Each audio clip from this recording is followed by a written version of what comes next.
A teacher in an adult creative writing class told the class to write "I love you" in 25 words or less without using the words "I love you."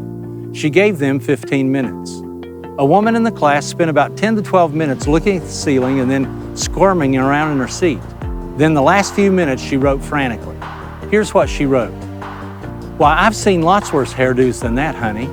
These cookies are hardly burned at all. Cuddle up, sweetie, I'll get your feet warm." So often we think love is expressed in deeds of great extravagance, a bigger diamond, a very expensive restaurant, a more elaborate vacation. But perhaps love best expressed in life is not the bigger, the very expensive, or the more elaborate. Perhaps love is best known in the small and the mundane. Doing the tasks your spouse really doesn't like doing. Being attentive when the other is under the weather. Doing the things the other person really wants from you. Not listening to a repeating gossip. Always believing the best, not the worst. Only speaking with kindness.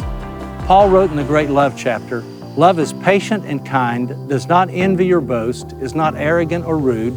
Love does not insist on its own way, is not irritable or resentful, does not rejoice at wrongdoing, but rejoices with the truth."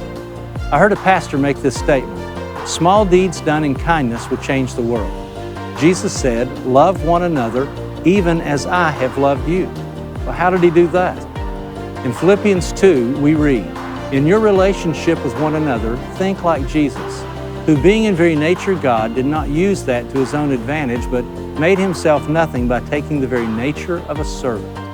In this season of love, let's think like Jesus. Don't wait to be served, but instead, serve one another in love. Just a thought.